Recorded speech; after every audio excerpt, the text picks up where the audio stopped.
Compromise, Uruguay. Transposing emblem by Andrea de Silva Escandell. I live in one of the smallest countries in Latin America, Uruguay. My country is inhabited by only around 3 million people who share many traits, preferences, and traditions: drinking mate, playing football, practicing traditional candombe, going camping in autumn and enjoying the beach in summer. Most of us are peaceful, quiet, polite and educated.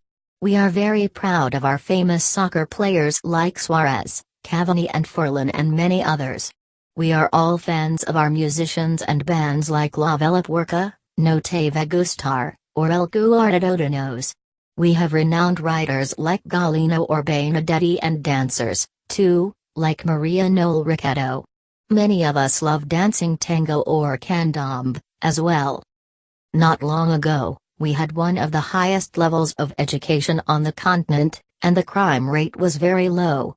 Around 2000, however, things changed dramatically.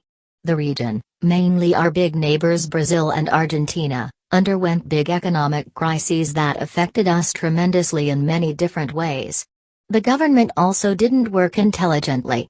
Poverty spread throughout society, leaving half our kids born poor and many of the elderly suffering from hunger. Employment fell dramatically, banks closed, investors decided to depart, owners lost their properties, and those who had taken out loans suffered complete losses. This was a real moment of uncertainty. The first I experienced in my life. Uncertainty, no matter how much you had worked, no matter how much you had studied, no matter how high your qualifications were, you could be fired from your job. You could lose all your life savings if a bank closed, your debts could rise by a factor of 4 or 5 as the value of our currency dropped overnight. Uncertainty, your family could split up, as many people decided to leave the country and start a new life in Europe or the US. Even your spouse or your children would emigrate if they had the chance. Uncertainty, the reality of being controlled by outside forces, where your life is at the mercy of decisions made by others, where you cannot control your own destiny or even foresee your own future because it totally depends on external facts. Some years later, there was a change in government. We could see the light at the end of the tunnel. Small things started to happen, and we could sense some hope again. Some important measures were taken, especially in regard to health and salaries, and the poorest people started to receive economic aid as well as educational programs aimed at preparing them for work. Unfortunately, it was already too late, the damage had been done. Those receiving economic support were the same ones who had suffered from hunger and extreme poverty when they were kids. They were the kids who ate grass literally when they were children.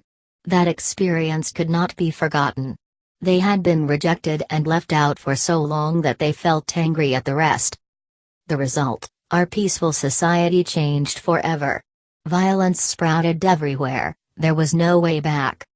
Those same people receiving government aid are the ones facing the worst acts of violence, in the streets with robbery, at home with kids and domestic violence, at football matches in the form of fights, etc. Furthermore, most of the drug dealers live in their areas and earn their income from that business.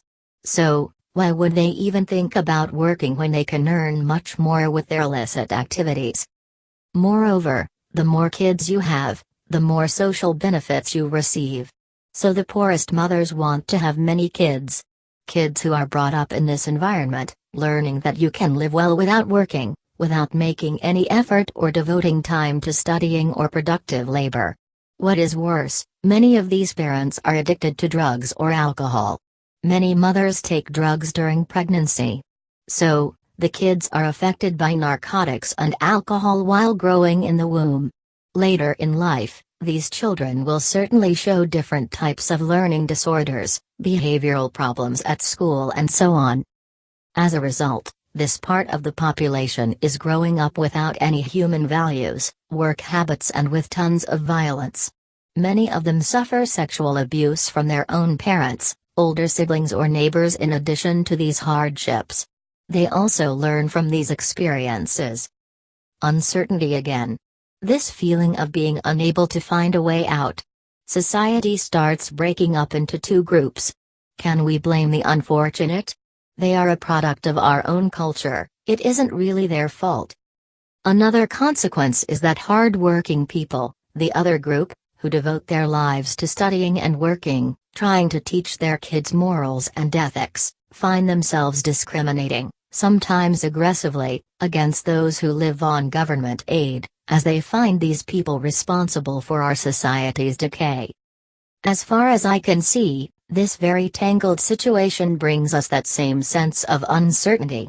Everything seems to be entirely out of control. No simple solution appears to help. Perhaps, this multifaceted social problem we are all living through needs a complex solution that can be summarized in one word: compromise. Compromise by society as a whole. Compromise by individuals who should stop pointing and blaming others and try to assume their role of protecting children and helping them whenever they have the chance, in the street, on the bus, at school, in the park, every day, everywhere, all the time. Compromise by teachers who are in touch with children and teens who need support from adults and cannot count on their parents, so they can picture a better life for themselves. Compromise by the government, feeding those kids, giving them a good education at school, but mainly drafting laws that protect their human rights, returning their right to dream, to have hope in the future and to plan their destiny on their own. Uncertainty will be the state of mind in my country as long as things remain unchanged. And since we are all part of society, we are all part of the problem, but we should also be able to see that each of us plays an essential role in finding the solution.